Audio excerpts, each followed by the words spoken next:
इस तरह के डिज़ाइन वाले ब्लाउज़ में हम कितना शोल्डर आर्म होल लेते हैं, फोर्टक्स ब्लाउज़ की कटिंग कैसे करते हैं, क्योंकि फ्रंट से ये फोर्टक्स है। तो सबसे पहले हम अस्तर लेंगे और इसे डबल फोल्ड में कर लेंगे, अपनी और ओपन साइड लेंगे। जब भी फोर्टक्स ब्लाउज़ बनाएंगे उसमें रेडी लेंथ में 1.5 इंच एक्स्ट्रा लेंगे, मतलब 1.5 इंच आपको बढ़ा के लेनी है लंबाई। ठीक है जी, क्योंकि हम प्लेट डालते हैं तो उससे छोटा हो जाता है 1 इंच, और आधा इंच हमारा ऊपर शोल्डर अटैच करने में जाता है। तो जो आपकी लंबाई है उसमें 1.5 एक्स्ट्रा लेना है। इस वीडियो को देखने के बाद किसी भी साइज़ का ब्लाउज़ बना सकते हैं। ये मैं 38 चेस्ट साइज़ का बना रही हूँ।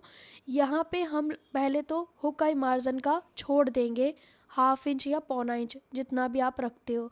ठीक है, क्योंकि ये हुक आई मार्जिन में चला जाएगा। अब लेंगे शोल्डर। तो बैक साइड से डिज़ाइन वाला है तो वो भी एक तरह से छोटे नेक में ही माना जाएगा, चाहे उसकी लंबाई कितनी भी ज़्यादा डीप हो। लेकिन अगर बीच में उसमें डोरी टाइप का डिज़ाइन है तो वो छोटे नेक में माना जाएगा। 6.5 इंच का मैंने शोल्डर लिया है, 6.5 इंच का मैंने आर्म होल लिया है। इस तरह के नेक में फुल शोल्डर -2 करना है। ठीक है जी। अब इसमें आप ध्यान से देखोगे फ्रंट पार्ट में अलग चेंजेस है और बैक पार्ट में अलग चेंजेस होगा, इसलिए वीडियो को पूरा देखें। आपको लग रहा होगा 2 शोल्डर माइनस करके हो जाएगा, नहीं, अभी आगे देखना है आपको। यहाँ चेस्ट का चौथाई भाग लेकर हमने 2.5 से 3 इंच मार्जिन छोड़ दिया है। आर्म होल का सेंटर लेंगे और 1 इंच पे फ्रंट आर्म होल की गोलाई कर देंगे। ठीक है जी, अगर बहुत मोटे हैं तो 1.25 इंच पे करनी है। यहाँ पे नेक की चौड़ाई में 2.25 रख रही हूँ। आप इस तरह के नेक डिज़ाइन में चौड़ाई कितनी भी ज़्यादा रखोगे फैलने का कोई झंझट नहीं रहेगा, क्योंकि पीछे का डिज़ाइन है वो उसको एडजस्ट कर लेगा। यहाँ पे नेक लेंथ ली है मैंने 6.25। अब इसका जो भी शेप आप बनाना चाहते हैं बना सकते हैं, कोई इशू नहीं है। प्लेट डालने का भी आसान तरीका यह है कि चेस्ट का 10वां हिस्सा यहाँ से लगाएंगे। अब हमने बस्ट पॉइंट का निशान लगाना है। सबसे पहले बस्ट पॉइंट का निशान लगाएंगे, फिर 1 इंच नीचे हम प्लेट का निशान लगाएंगे। तो यहाँ पे मैंने 11 इंच पे प्लेट का निशान लगाया, बस्ट पॉइंट 10 पे है। अब बहुत सारे लोगों को ना समझ नहीं आता प्लेट कैसे डालें, तो आपको क्या करना है, सभी चारों साइड की प्लेट का जो फेस है वो पॉइंट पे मिला देना है पहले।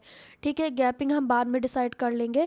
पहले इस तरह से इसी पॉइंट की ओर आपने सभी प्लेट का फेस कर देना है। ठीक है जी। अब पहली जो प्लेट है वो उसका साइज़ हमारा रहेगा 1 इंच की गैपिंग का, दूसरी प्लेट का रहेगा 1.5 इंच की गैपिंग का। ठीक है, और ये कैसे डालना है मैं पहले भी बता चुकी हूँ।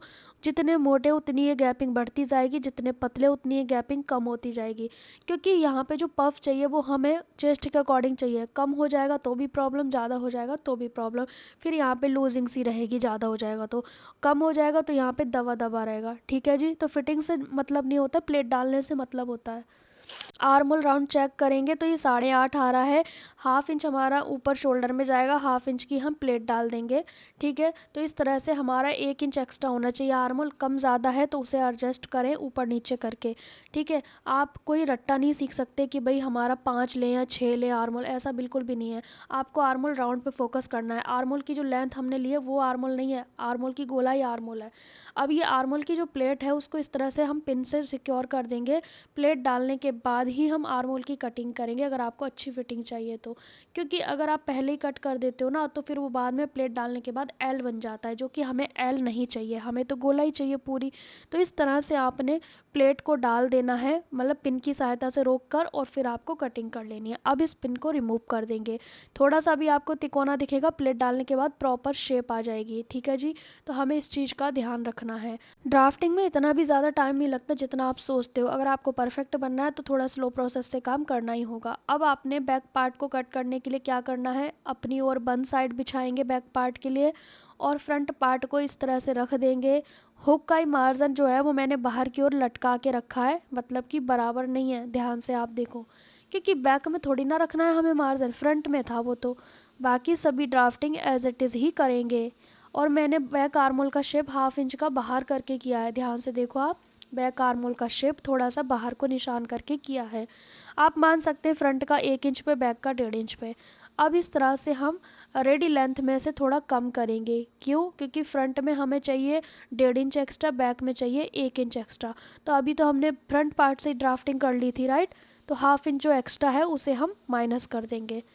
फ्रंट में हमें लंबाई चौड़ाई थोड़ी ज़्यादा रखते हैं और बैक में कम रखते हैं, तो इसीलिए मैंने चौड़ाई भी कम कर दी है 1 इंच के करीब, क्योंकि चेस्ट हमारी कहाँ पे है, फ्रंट में, ना कि बैक में। अब हमें नेक की विड्थ रखनी है, तो नेक विड्थ हम रखेंगे फ्रंट पार्ट के शोल्डर पट्टी के बराबर। मतलब पहले तो शोल्डर पट्टी को मैच करके रखेंगे, उसके बाद जो बचेगा वो नेक विड्थ होगा। नेक विड्थ पे ध्यान नहीं देना, शोल्डर पट्टी पे ध्यान देना है। और नेक विड्थ आप ये ना सोचे एक का कम है एक का ज़्यादा तो प्रॉब्लम आएगी, बिल्कुल नहीं आएगी। आपकी शोल्डर पट्टी सेम होनी चाहिए, ओके।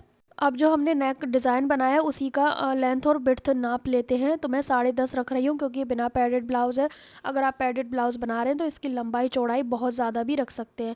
मैंने रखा है 10.5 लंबाई और 3 इंच की मैंने चौड़ाई करी है इसकी, ठीक है, क्योंकि हमें बिना पैडेड में बनाना है ये डिज़ाइन और ये बहुत सुंदर लगता है, बिना बुकरम के डिज़ाइन बन जाएगा, ठीक है जी। अब आपने ध्यान देना है ऊपर से जो हमारा ऊपर का हिस्सा है वहाँ पे 3 इंच का हमने नेक बनाना है, सिर्फ 3 इंच का। इसीलिए मैंने कहा कि बैक पार्ट में शोल्डर का अंतर आएगा, क्योंकि बैक पार्ट हमारा ये छोटे नेक में आ गया, चाहे वो नीचे कितना भी डीप नेक हो, ऊपर अगर कहीं पे मिक्स हो रहा है ना आके तो वो मेन लेंथ है। अब ऊपर 3 इंच के बाद यहाँ पे हमने 2.5 इंच पे निशान लगाया। अब इस 2.5 इंच पे ना 1/2 इंच की गैपिंग पे सीधा सीधा मार्क कर दिया, ठीक है। अब इस वाले निशान से इस कॉर्नर तक हमें मैच कर देना है। ये ध्यान से देखो मैंने कैसे किया है, वीडियो रोक के आप समझ लेना और दोबारा से प्रैक्टिस कर लेना कि मैंने क्या शेप लगाया है, ठीक है। उसके बाद यहाँ पर हम 5 इंच लंबी एक प्लेट डालेंगे, ठीक है। नेक बनने के बाद अगर आपको लग रहा है कि नेक में आ रही है प्लेट तो आगे पीछे कर सकते हैं, कोई दिक्कत नहीं है। अब हमने साइड से 1/2 इंच तिरछा किया है, उसका कारण ये कि प्लेट डालने के बाद थोड़ी कोना ना निकले। बैक पार्ट में चेंजेस करने हैं। बैक पार्ट का जो शोल्डर है वो 6.25 कर दूंगी मैं, फ्रंट से थोड़ा सा ज़्यादा, क्योंकि इस तरह के नेक ना छोटे नेक में ही माने जाते हैं, क्योंकि बीच में क्या है डोरी का डिज़ाइन आ रहा है तो फैलने का झंझट तो ख़त्म हो गया। अगर यहाँ पे शोल्डर कम होगा तो खिंचाव होगा, तो इस तरह से मैं यहाँ पे भी 6.25 करूँगी, ऊपर भी 6.25। कम किया तो यहाँ पे खिंचाव महसूस होगा और डिजाइन जो बनेगा वो भी बैठेगा नहीं, खिंचा खिंचा महसूस होगा, ठीक है। इसीलिए यहाँ पे हम 1.5 इंच की गोलाई करेंगे, 1.5 इंच पे स्पेस मिल जाए, यहाँ पे खिंचने का झंझट ख़त्म हो जाए, राइट। अब यहाँ पर हम इसकी कर देंगे प्रॉपर कटिंग, ऊपर से भी कटिंग कर देंगे। तो ये होता है इस तरह की डिज़ाइन वाले अगर आप बना रहे हैं, ऊपर बोट नेक है और नीचे कोई भी डिज़ाइन है तो वो छोटे नेक में माना जाएगा, ना कि डीप नेक में, ठीक है जी। इस तरह के नेक में बैक पार्ट के शोल्डर को बढ़ाना होता है बजाय फ्रंट पार्ट से, ठीक है। ओनली बैक पार्ट में हमें थोड़ा शोल्डर बढ़ाना पड़ता है और गोलाई भी 1.5 इंच पे करनी पड़ती है ताकि खिंचाव की समस्या ख़त्म हो जाए। अब ये अस्तर तो बहुत बड़ा है तो मैं स्लीव की रेडी लेंथ में 1 इंच प्लस करूँगी और 4 फोल्ड में कितना चाहिए मुझे, चेस्ट के चौथाई भाग जितना कपड़ा। मैं डिटेल वीडियो भी शेयर कर चुकी हूँ। आप मेरे को ना इस वीडियो के नीचे ढेर सारे कमेंट करना, अगर किसी भी तरह का कोई क्वेश्चन है तो आप मुझे कमेंट करना, तो मैं ज़रूर वीडियो बनाऊँगी। यहाँ पे चेस्ट के चौथाई भाग जितना मैंने स्क्वायर पीस कट कर लिया एक तरह से, पर 4 फोल्ड में। मेरी और बंद साइड है, रेडी लेंथ में 1 इंच एक्स्ट्रा है, नीचे गोलाई का आधा, ऊपर 3 इंच डाउन करेंगे, ये कंपलसरी है बड़ी बाजू में। यहाँ पे बाइसेप्स का आधा लेंगे, जो भी आपका बाइसेप्स रहेगा, और निशानों को मिलाकर 1.5 इंच मार्जिन लेकर गोलाई कर देंगे। ये हमारी दोनों गोलाई कंप्लीट हो गई। स्लीव्स की कटिंग कर देंगे। सेकंड चैनल पे भी हमने आज वीडियो डाला है पैंट का, जो कि बिना लेग शेपर के कैसे पैंट की कटिंग स्टिचिंग कर सकते हैं। आप सेकंड चैनल का लिंक कम्युनिटी पोस्ट पर देख सकते हैं। कोट कॉलर की कोट सेट सीखना है तो आप सेकंड चैनल पे सीख सकते हैं, मैंने कोट कॉलर का कोट सेट बनाना सिखाया है, लिंक आपको कम्युनिटी पोस्ट पर मिल जाएगा। अब हमने दूसरी जो गोलाई होती है स्लीव्स की वो भी कट कर दी 2 पार्ट में। अब मेन कपड़े को बिछाएंगे, इसमें 2 साइड बॉर्डर है, एक तो बैक पे आ जाएगा और एक हमारा स्लीव्स पर आ जाएगा। एक साइड के बॉर्डर पे हमने बैक पार्ट को रख दिया, बंद वाली साइड से बंद पार्ट को रखेंगे। 1 इंच मार्जिन लेकर हम इसकी कटिंग करेंगे। अब हमने फ्रंट पार्ट को ओपन साइड से रखना है, कोशिश ऐसी करें कि कपड़ा कम वेस्ट हो, स्लीव्स के लिए कपड़ा हमारा बच जाए। अगर आप बिगनर हैं तो तीनों चीज़ रख के चेक कर लें तब जाके कटिंग करें, ठीक है। मुझे एक्सपीरियंस है इसलिए मैं कर लेती हूँ, बट आपको पहले रख के देख लेने हैं अस्तर के सभी पार्ट्स कि कपड़ा बच रहा है या नहीं। यहाँ से देखो थोड़ा सा प्लेन पार्ट जो बचा है उसे मैं डोरी में यूज़ कर लूँगी। अब हम इसे 4 फोल्ड में करेंगे स्लीव्स के लिए, थोड़ा चौड़ाई में कम पड़ेगा बट कोई बात नहीं, हम इसमें जोड़ लगा लेंगे और इतना साइड से जोड़ लगाने के लिए भी बच जाएगा। इन सभी चीज़ों को ध्यान में रख के ही कैंची आपको चलानी है कि जोड़ भी लग रहा है तो उसे जोड़ लगने के लिए कपड़ा बच भी रहा है कि नहीं बच रहा है। इतना एक्सपीरियंस नहीं है तो आप पहले रख के चेक करें, ठीक है। तो जैसे इसमें थोड़ा सा माइनर सा जॉइंट आएगा और हम चारों पार्ट में जॉइंट डालेंगे, मतलब एक स्लीव में दोनों साइड ही जॉइंट आने वाला है, ठीक है जी। तो इस चीज़ का हमें ध्यान रखना है। मैं कभी भी 2 जॉइंट नहीं डालती, टोटल 4 डालती हूँ, ताकि वह नीचे मार्जिन में चला जाए, नज़र ना आए वो, ठीक है जी। अब इसके दोनों साइड पे हम एक एक पीस रख देंगे 2-2 इंच चौड़ा, और वो हमारा कंप्लीट हो जाएगी कपड़े की चौड़ाई, ठीक है जी। ये हमारी हो गई स्लीव्स की कटिंग। पूरा ब्लाउज़ हमारा कट हो गया है। अब हम इसकी स्टिचिंग करेंगे। तो स्टिचिंग में कुछ भी खास नहीं है। जो हमने नेक कट किया है डिज़ाइन, उसे हमने सीधी साइड रख के पलट दिया है और दोनों साइड 3-3 लूप लगा दिए हैं। इसमें हमने कोई बुकरम नहीं लगाया, पलटने वाला बना दिया है और इस डोरी को रेडी कर लिया है, जिसकी लंबाई 1.5 मीटर है।